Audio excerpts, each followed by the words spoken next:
Baik, selamat ketemu kembali rekan-rekan sekalian dalam perkuliahan struktur baja. Pada pertemuan kali ini kita akan membahas latihan ujian akhir semester yang kita ambil dari soal ujian akhir semester tahun 2021. Jadi soalnya adalah seperti ini, divariasikan berdasarkan nomor induk mahasiswa. Jadi misalkan nomor induk mahasiswa memiliki dua angka terakhirnya itu adalah 2 dan 3. Maka angka 2 ini itu adalah Y-nya dan angka 3 ini adalah Z-nya ya. Jadi misalkan kita memiliki atau diketahui suatu besaran 6, Y itu maksudnya adalah 6,2 kalau dalam meter misalkan 6,2 meter. Nah, kemudian jika 3Z0 mm itu maksudnya adalah 330 mm. Nah, kemudian ditinjau suatu segmen kolom dari bagian struktur portal tidak bergoyang, ya karena ini adalah struktur portal tidak bergoyang, seperti yang Anda tahu, maka di sini faktor B2-nya sama dengan 0, ya. Yang mana momen dan gaya-gayanya hasil analisis elastik linear tanpa efek B delta besar yang bekerja di arah sumbu kuatnya. Jadi di sini yang ditinjau hanya satu arah saja, yaitu arah sumbu kuatnya atau arah X maksudnya ya, sumbu X ya. Mutu profil baja adalah BJ37 dengan kuat leleh materialnya yaitu F yield-nya adalah 240 MPa dan FU-nya adalah 370 MPa. Kemudian modulus elastisitasnya adalah 200.000 MPa, jadi untuk mutu baja yang bervariasi ya, maka modulus elastisitasnya relatif sama ya, sekitar 200.000 MPa. Kemudian nilai modulus gesernya atau G itu adalah 80.000 MPa. Jika diasumsikan faktor panjang efektif kolom terhadap tekuk lentur dan tekuk torsi adalah 1,0, baik itu adalah K sama dengan 1,0 maupun KZ 1,0. Serta diketahui juga faktor momen gradiennya atau CB-nya itu adalah 1,2 Z ya. Kalau misalkan Z-nya ini adalah 3, maka ini adalah 1,23 gitu.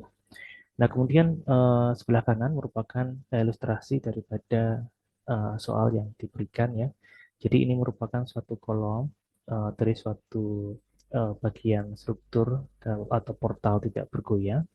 Nah, pada kolom ini bekerja beban aksial dan momen ya. Beban aksial itu terdiri dari beban mati atau dead load ya. Ini adalah beban mati atau dead load. Kemudian beban live load ya atau beban hidup. Oke. Nah, beban aksial ini divariasikan berdasarkan soalnya ya. Jadi misalkan ini ada tadi adalah Y-nya adalah 2, kemudian Z-nya adalah 3, maka eh, gaya aksial yang bekerja akibat beban mati itu adalah 820 kN ya. Di sini Y-nya adalah 2. Kemudian live load-nya untuk gaya aksial adalah 1420 kN ya. Selain beban aksial, bekerja momen yang juga terdiri dari momen akibat beban mati, ya, dan momen akibat beban hidup, ya. Nah, momen ini nilainya bervariasi sepanjang kolomnya, ya, yang memiliki nilai minimum pada bagian atas atau topnya dan memiliki nilai maksimum pada bagian bawahnya atau bottomnya. Nah, di sini momen yang diketahui hanyalah momen yang berada pada bagian atas saja, yaitu di sini adalah momen dead load untuk topnya adalah 1 Y kilonewton meter ya, untuk tanggal 2 Y-nya, maka ini adalah 12 kilonewton meter gitu ya. Kalau 5 Y kilonewton meter maksudnya adalah 52 kilonewton meter ya. Nah, ini adalah momen yang bekerja pada atau momen yang terjadi atau gaya dalam yang terjadi pada bagian atas ini ya. Nah, untuk mendapatkan nilai M1 ya. Jadi M1 itu adalah momen minimum ya di sepanjang uh, di kolom ini. Maka kita perlu untuk menghitung ya. Jadi momen 1 itu diperhitungkan terhadap kombinasi beban ultimate ya. 1,2 momen dead load topnya plus 1,6 momen live load untuk topnya. Kemudian momen yang bagian bawah itu tidak diketahui atau ini sebagai unknown ya. Jadi momen dead dot bottomnya tidak diketahui, momen left dot bottomnya juga tidak diketahui, sehingga momen 2 atau momen maksimumnya di bagian bottom atau bagian bawah itu juga tidak diketahui ya. Kemudian untuk penampang kolomnya itu adalah profil IWF ya yang memiliki tebal webnya adalah 12 mm, kemudian tebal sayapnya adalah 18 mm. Nah, kemudian untuk tinggi dan lebar sayapnya itu juga divariasikan terhadap nomor induk mahasiswa. Kalau tadi menggunakan Y ya, sekarang menggunakan Z ini. Di sini Z kita ambil misalkan 3, maka ini adalah 330 mm ya. Kalau ini tinggi daripada profilnya 4Z0, maka ini adalah 430 mm. Maksudnya seperti itu ya. Nah, di sini diminta untuk menentukan yang pertama adalah properti dari penampang kolom. Yang termasuk di sini adalah luas penampang atau A, momen inersia baik dari untuk arah sumbu kuat IX maupun IY, jari-jari gerasi baik untuk arah sumbu kuat maupun sumbu lemah, dan Rman-nya juga. Nah, otomatis karena ini sudah ditinjau dua arah ya, RX sama RY, dan kita sudah sampaikan atau kita sudah sebutkan bahwa RY itu adalah pada sumbu lemah ya, maka Rmin itu sudah pasti sama dengan RY ya. Kemudian modulus penampang pada sumbu kuat SX ya, kemudian modulus plastik ZX ya. Ini hanya ditanya pada pada arah sumbu kuatnya saja, karena yang dibutuhkan hanya properties penampang pada arah sumbu kuatnya saja. Nah, di sini tetap diminta untuk menghitung arah Y-nya juga, karena memang ini bagian dalam soal ya. Kemudian koefisien torsi ya, C, koefisien torsi uniform C itu ditanya. Kemudian koefisien torsi warping itu juga ditanya ya. Nah, ini Anda bisa hitung menggunakan rumus Lampert. Nanti di slide selanjutnya itu ada apa namanya rumusannya. Dan nanti ketika soal ujian akhir semester tahun 2022 yang akan kita laksanakan, tentu saja nanti rumus-rumusnya juga akan diberikan. Kemudian untuk klasifikasi penampang, Anda diminta untuk menentukan apakah penampang Anda itu langsing atau tidak langsing ya. Kemudian Anda juga diminta untuk menghitung kuat tekan kolomnya berapa. Nah, tadi kalau kita menghitung kuat tekan kolom, kemudian baloknya juga diminta untuk menentukan klasifikasinya apakah termasuk kompak, tidak kompak, ataupun langsing. Kemudian Anda juga diminta untuk menghitung parameter lateral torsional buckling atau LTB, yaitu LP dan LR ya. Nanti akan dibandingkan dengan LB Anda untuk menghitung kuat lentur elemen baloknya ya. Nah, dari sini Anda bisa menghitung kuat lentur baloknya ya. Kemudian Anda diminta juga untuk menghitung momen minimum M1. Ini sudah ada clue-nya ya, M1 bisa Anda hitung langsung dari data yang sudah diketahui. Kemudian memang di sini M2-nya sebagai unknown ya, jadi memang harus Anda turunkan terlebih dahulu rumusan untuk menghitung M2. Kemudian Anda tentukan faktor pembesaran momen B1, karena tadi B2-nya sama dengan 0 ya. Untuk efek P delta kecil, ini adalah efek P delta besar ya, itu B2 sama dengan 0. Kalau B1-nya ada karena dia adalah struktur portal tidak bergoyang, B1-nya masih ada. Nah, kemudian kuat aksial PR ya, kuat aksial PR atau P required dan lentok perlu atau M required Anda tentukan. Kemudian terakhir adalah Anda menentukan demand capacity ratio ya. Jika dia nilainya lebih kecil daripada 1,0, maka kita katakan apa namanya komponen balok kolom kita itu kuat ya, menahan beban atau aman begitu. Dan jika dia lebih besar daripada 1,0, maka dia tidak safe atau tidak kuat, tidak aman ya. Oke, nah ini beberapa formula atau rumus yang dapat Anda gunakan untuk menghitung eh, parameter-parameter tadi yang ditanya ya. Jadi BF itu adalah lebar bagian sayapnya ya, lebar bagian sayapnya. Ini adalah BF-nya ya. Kemudian tebal bagian sayap adalah TF. Ini adalah TF-nya, belum diketahui TF-nya sama dengan 18 mm ya, 18 mm. Kemudian tinggi bagian badannya itu adalah H-nya ya. Kemudian H0 itu adalah jarak antar bagian sayap, maka tadi di sini ada 3 tinggi ya. Kalau totalnya kita sebut sebagai D. D ini. Kemudian di sini ada definisi H ya, H itu sama dengan D dikurangi 2 TF, yaitu tinggi efektif daripada badannya ya tanpa sayap. Ini dari sini ke sini kita sebut sebagai H, itu sama dengan D kurangi 2 TF. Nah, kemudian ada juga H0 ya. H0 itu dari ini apa namanya, uh, pusat daripada sayapnya ini ke pusat sayap yang di bawahnya, yaitu H0 ya. Oke. Kemudian di sini Anda bisa menghitung inersia penampang pada sumbu kuat menggunakan rumusan ini. Ini adalah untuk profil IWF. Kemudian ini adalah inersia penampang pada sumbu lemahnya. Ini adalah jari-jari girasi sumbu kuat, jari girasi sumbu lemah. Kemudian Anda cari minimumnya, pasti R minimum sama dengan RY ya, karena ini sudah pasti di sumbu lemahnya. Kemudian SX itu adalah section modulus ya, itu sama dengan IX dibagi dengan D per 2, Anda dapatkan.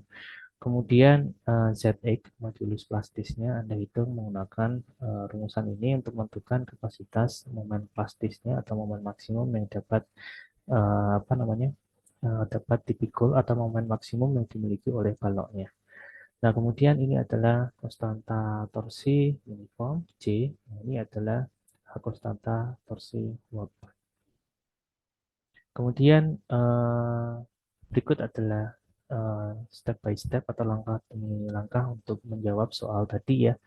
Jadi langkah yang paling penting sebelum Anda menjawab adalah Anda memastikan parameter-parameter dalam soal, karena parameter-parameter dalam soal itu divariasikan berdasarkan nomor induk mahasiswa, dan tentu saja jawaban setiap mahasiswa itu akan spesifik ya, akan berbeda satu dengan yang lainnya. Oke. Nah, di sini misalkan kita ambil nomor induk mahasiswa itu dengan dua angka terakhirnya itu adalah 2 dan 3, maka Y-nya itu adalah 2 dan Z-nya adalah 3. Sehingga kita tentukan dulu parameter-parameter yang merupakan fungsi daripada nomor induk mahasiswa. Di sini adalah gaya aksial akibat beban mati atau PD itu Anda hitung, kemudian gaya aksial akibat beban hidup, kemudian momen akibat beban mati, dan momen akibat beban hidup ya. Kemudian Anda juga perlu menghitung faktor momen gradien karena ini diketahui dan merupakan fungsi atau divariasikan berdasarkan nomor induk mahasiswa, mendapatkan nilainya ini ya. Anda bisa menghitung langsung ya dari data yang ada itu diketahui momen satunya ya, atau momen minimum yang terjadi pada bagian atas kolom, yaitu dengan mengalihkan dengan faktor ya beban ultimate, yaitu 1,2 momen deadlock bagian atas atau top plus 1,6 momen left bagian atas. Anda dapatkan momen satunya. Oke, tadi adalah data ya, data yang diketahui. Nah, kemudian Anda mulai mengerjakan langkah demi langkah sesuai dengan tahapan yang memang diminta ya. Jadi Anda bisa mengerjakan sesuai dengan urutan yang diminta. Yang pertama adalah Anda tentukan terlebih dahulu properti penampang kolom ya. Tanpa Anda menentukan properti penampang kolom, Anda tidak akan bisa menghitung kapasitas kolomnya. Nah, di sini tadi diketahui ya, kuat leleh materialnya adalah 240 MPa, modulus elastisitasnya adalah 200.000 MPa, kemudian modulus gesernya adalah 80.000 MPa, Kemudian panjang kolom ini juga ternyata divariasikan berdasarkan nomor induk mahasiswa, Anda hitung ya. Kemudian tebal sayapnya tadi 18 mm, tebal badannya atau TW-nya adalah 12 mm. Lebar sayapnya BF itu ditentukan berdasarkan nomor induk mahasiswa, tinggi profil juga ditentukan berdasarkan nomor induk mahasiswa. Tadi diperkenalkan ada 3 tinggi ya, ada D tinggi totalnya, kemudian ada H itu tinggi bersihnya dari badan ya tanpa sayap, kemudian ada H0 ya dari apa namanya pusat sayap atas ke sayap bawah atau sebaliknya begitu ya. Kemudian luas penampangnya Anda bisa hitung ya dengan rumusan yang tadi sudah diberikan. Kemudian momen inersia juga Anda bisa hitung terhadap sumbu kuat IX ya, terhadap sumbu kuat IY terhadap sumbu lemah ya. Oke. Nah, kemudian Anda hitung jari-jari gerasi. Jadi jari-jari gerasi itu merupakan akar daripada momen inersia dibagi dengan luas penampangnya. Nah, di sini sumbu X itu adalah sumbu kuatnya, maka di sini Rx-nya akan lebih besar daripada Ry, dan tentu saja Rmin-nya itu sama dengan Ry. Ya, jadi ini adalah R minimumnya. Kemudian Anda hitung modulus penampang mulai dari step ini ya, atau langkah ini Anda mulai menghitung yang memang dibutuhkan. Jadi di sini adalah terhadap sumbu X saja. Sumbu modulus penampangnya terhadap sumbu X ya Anda hitung ya. Kemudian nah ini sebenarnya Anda tidak perlu menghitung terhadap sumbu Y ya, tapi silakan jika Anda juga mau menghitung. Kemudian modulus plastis ya, modulus plastis terhadap sumbu X ya. Anda hitung ya, kalau Anda mau hitung sumbu terhadap sumbu Y silakan juga. Nah, kemudian koefisien torsinya Anda hitung menggunakan rumusan yang tadi sudah diberikan dalam soal, baik itu torsi uniform maupun torsi Waping ya. Kemudian diketahui dalam soal itu faktor panjang efektifnya K-nya itu sama dengan 1,0 ya. Kemudian langkah yang kedua adalah menentukan klasifikasi kelangsingan penampang kolom ya. Nah, di sini Anda tinjau penampang kolomnya ya, karena Anda punya profilnya itu adalah IWF ya, IWF seperti ini adalah bagian sayapnya, ini adalah bagian badannya ya. Maka Anda cek ya terhadap kelangsingan. Nah, di sini Anda hitung ya. Jadi kelangsingan sayapnya ini adalah setengah PF-nya ya, dibagi dengan TF ini ya, tebal daripada sayapnya. Itu Anda bandingkan dengan angka yang ada di dalam SNI atau ASC. Nah, di sini ternyata nilainya lebih kecil. Ya, oke, jadi ini adalah penampangnya tidak langsing. Nah, kemudian Anda juga cek pada bagian badannya, ini ada H, itu adalah tinggi bersihnya ya, tanpa sayap, H itu ya, dibagi dengan TW. TW itu ini ya, tebal daripada badannya. Oke. Maka H per TW Anda dapatkan, Anda bandingkan juga dengan angka batas langsing ya, yang ada dalam SNI atau ASC. Nah, ternyata di sini dia masih lebih kecil, maka kita bisa katakan dia tidak langsing.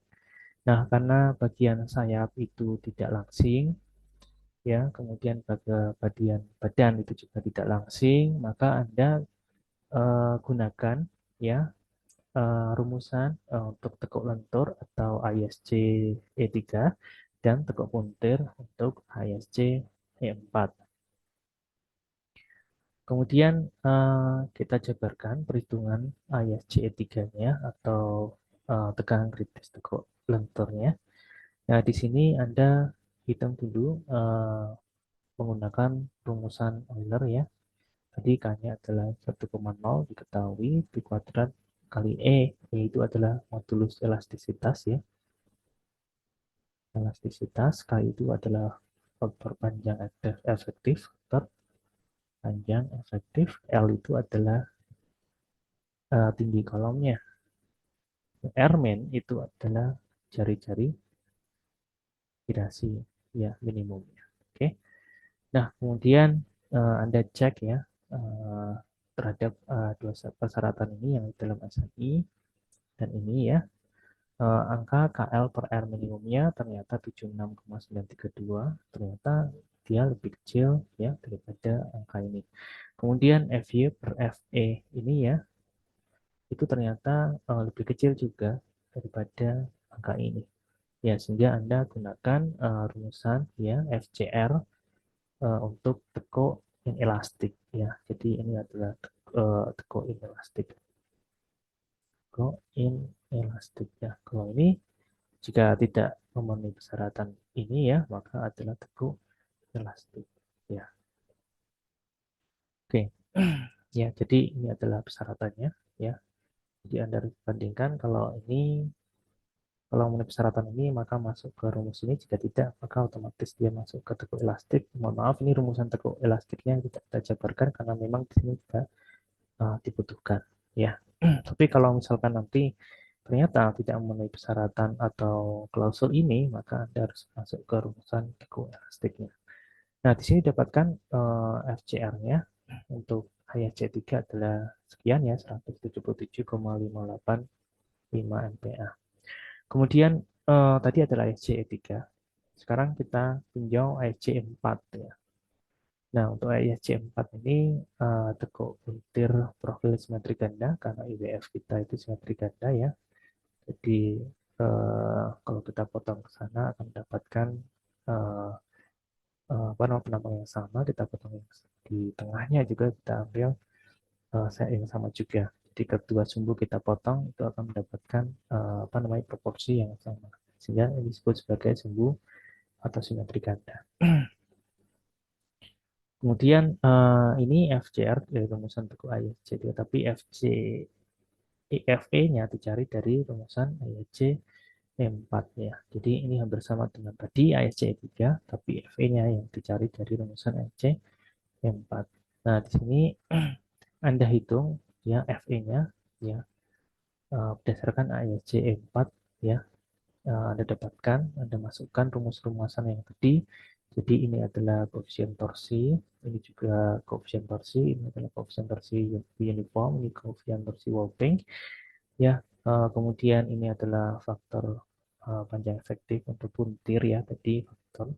Kemudian L itu adalah panjang atau tinggi kolomnya, G adalah modulus gesernya, E adalah modulus elastisitas, IX adalah inersia penampang terhadap sumbu kuatnya, inersia penampang terhadap sumbu lemahnya IY ya.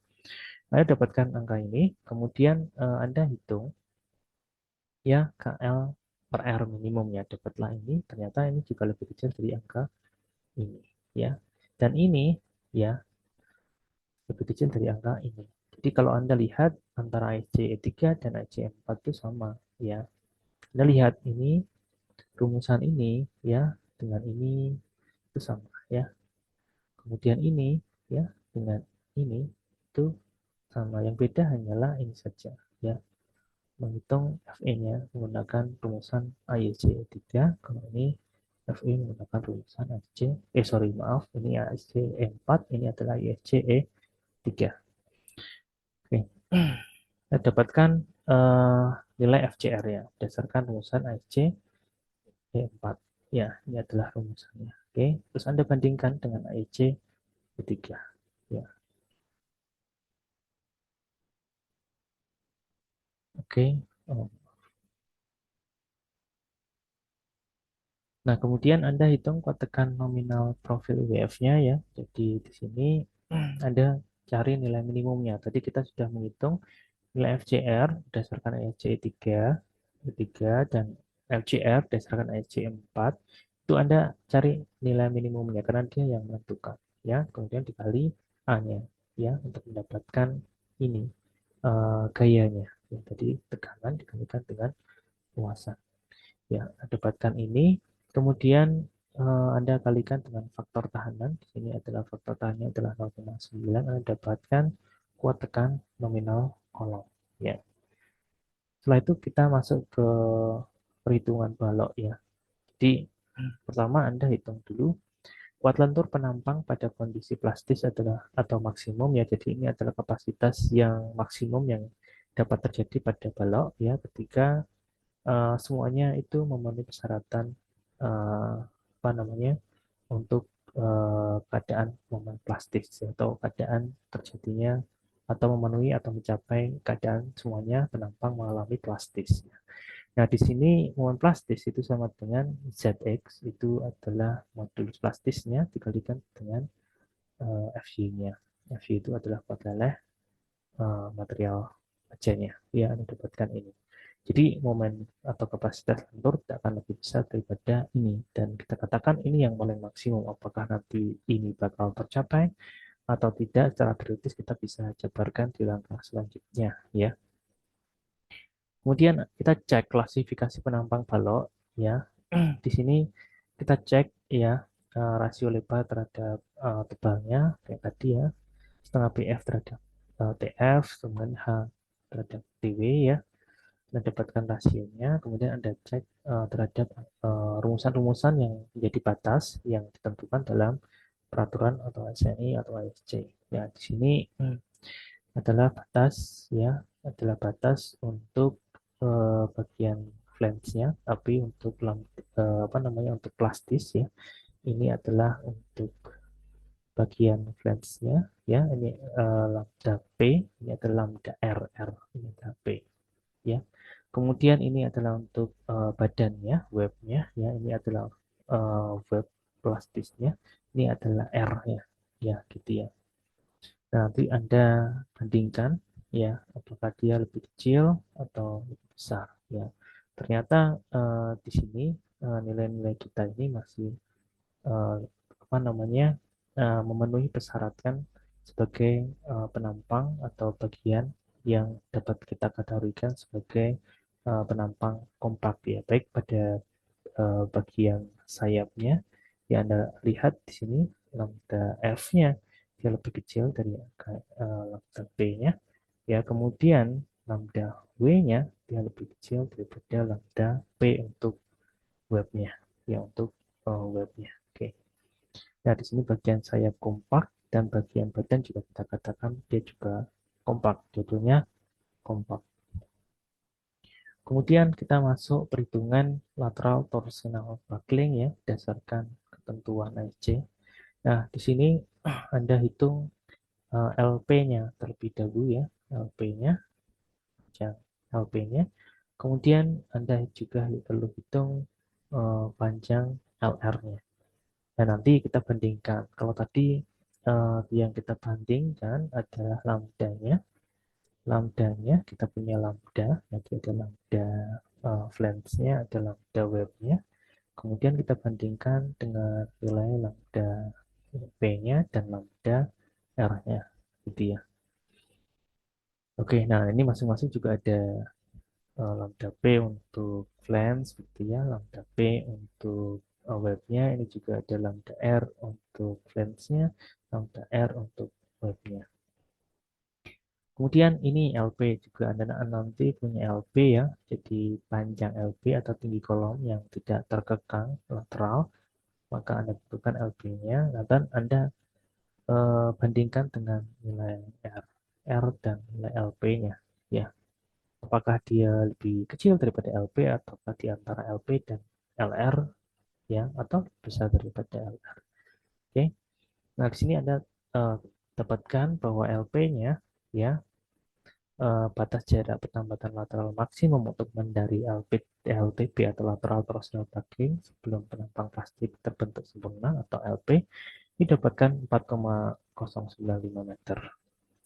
Kemudian batas jarak pertambatan lateral maksimum sedemikian hingga serat luar penampang atau sayap bisa mencapai lereh diameter RR, ternyata Anda dapatkan 13,464 ya. Kemudian kita cek lihat tadi ya, tinggi kolom kita itu ya, tinggi kolom kita itu 6 meteran ya, 6 meteran ya. Anda bandingkan dengan nilai LP ini, ternyata ya LP Anda berada di antara ini ya, berada di antara LP dan LR, lebih besar daripada 4 dan lebih kecil daripada 13,464.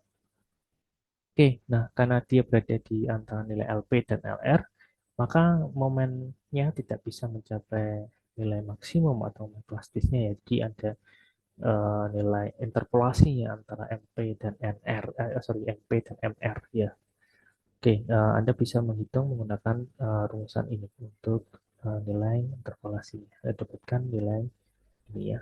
Oke, nah kemudian Anda hitung patlentur baloknya ya. Anda kalikan dengan faktor tahanan baloknya 0,9 ya, Anda dapatkan ini. Oke, nah kemudian Anda hitung beban ultimate rencana. Tadi diketahui dalam soal, jadi beban aksial akibat beban mati, ya, P dead load ya, dan akibat beban hidup atau P live load ya. Anda dapatkan langsung, Anda bisa jumlahkan, Anda kalikan dengan dijumlahkan. Kemudian momen bagian atasnya itu juga Anda sudah ketahui ya, Anda bisa jumlahkan, ini sama dengan momen 1. Ya, momen minimum, karena diketahui dalam soal ini adalah momen minimumnya. Ya. Kemudian Anda cari momen 2-nya. Nah, momen 2-nya ini memang perlu Anda turunkan terlebih dahulu, karena rumusan aslinya adalah seperti ini ya. Jadi, CB ya, faktor momen gradien itu sama dengan 12,5 kali momen maksimum per atau dibagi 2,5 momen maksimum plus momen A plus momen B plus 3 momen C ya. Kalau tadi dalam soal diketahui ya, bentuk diagram momennya adalah seperti ini, maka kita bisa bagi menjadi beberapa bagian pada level ketinggian kolom ya. Oke, seperti ini. Ini adalah pada jarak L per 4 begitu. Ini adalah pada jarak L per 2. Yang ini pada jarak 3 per 4 L. Yang terakhir ini adalah pada jarak L ya, tinggi kolomnya. Jadi momen ketika jarak L per 4 ternyata kita sebut sebagai momen A, sejarak setengah daripada eh, apa namanya, hmm, kolom paling atas itu adalah momen B, atau ini adalah tengah kolomnya begitu ya, setengah kolomnya adalah momen B. Kemudian yang di sini 3 per 4 kita sebut sebagai momen C. Nah, kemudian ada definisi momen 1 dan momen 2. Momen 1 itu adalah momen minimumnya, tentu saja di sini adalah momen 1. Nah, momen maksimum pas di sini ya, di bagian paling bawah. Momen 2 di sini, di bagian paling bawah di sini ya. Nah, untuk mendapatkan yang nilai M2, maka Anda perlu ubah ekspresinya ya, karena yang diketahui adalah CB-nya. CB yang diketahui bukan CB yang dicari ya. Eh, jadi momen 1 diketahui, CB diketahui, Anda ubah ekspresinya. Jadi momen A itu ternyata sama dengan kalau kita eh, apa namanya, kita buat garis seperti ini ya. Nah, seperti ini. Jadi ini adalah momen 1 ya. Momen minimumnya ya. Jadi momen A itu sama dengan momen 1 plus tambahan ini gitu ya. Momen B sama dengan momen 1 plus tambahan segini.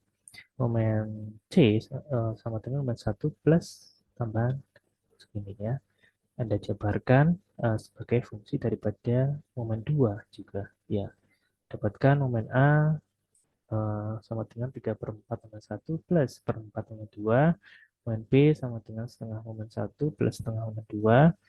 Momen C sama dengan seperempat momen 1 plus 3 per 4 momen 2. Kemudian Anda masukkan lagi ini ke sini ya. Ini ke sini, ke rumusan awalnya. Anda dapatkan apa namanya, ekspresi yang seperti ini pada akhirnya ya. Jadi kalau kita ubah momen 2 ya, karena yang diketahui adalah CB dan momen 1 ya, ini diketahui, momen 1 diketahui semuanya ya. Momen 1 diketahui, maka di sini ada ubah ekspresinya, yang dua adalah yang tidak diketahui, yang dicari ya, sama dengan 5 JB kali M1 per 12,5 kurang 7,5 JB.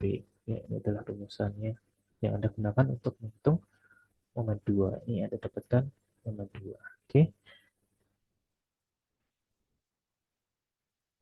Nah, setelah Anda menghitung momen 2, maka Anda menghitung faktor pembesaran momen untuk efek P delta kecil ya.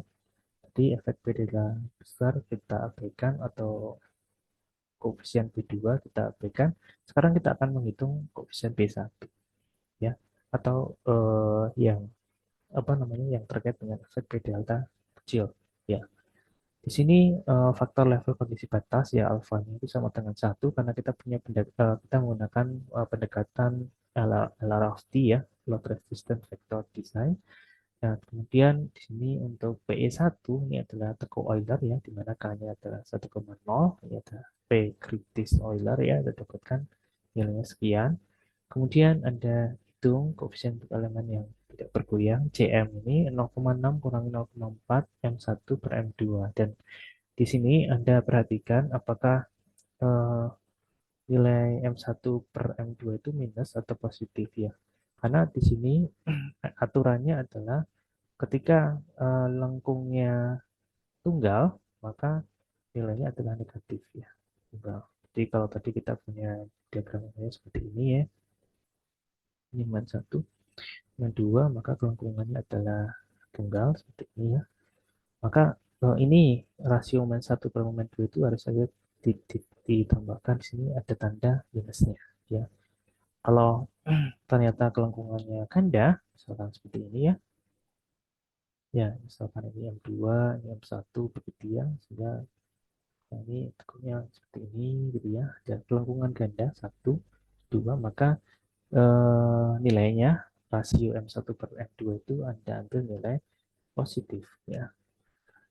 Oke, nah kemudian kuat aksial perlu elemen, hasil analisis sudah memperhitungkan efek order 2, jadi kita dapat eh, melakukan analisis order 2 atau second order analisis ya, itu menggunakan metode pembesaran momen, yaitu dengan mengalihkan dengan faktor B1 dan B2. Nah, tadi ini adalah apa namanya rangka tidak bergoyang sehingga B2-nya sama dengan 0. Nah, ini kita hitung B1-nya saja. Nah, di sini PR sama dengan PU ya. Kemudian faktor pengali memperhitungkan efek B delta atau B1. Nah, ini kemudian saya berikan tanda terlebih dahulu B1 aksen ya. Ya, rumusnya adalah ini sebenarnya CM per 1 kurangi alfa PR per PE1. Didapatkan 0,916 ya. Karena kita sebut sebagai faktor pembesaran momen ya, karena nilainya itu ya pasti lebih besar atau sama dengan 1,0. Kan ini 0,916 ya. Maka Anda ambil, maka B1 itu kan harus lebih besar atau sama dengan 1,0 ya.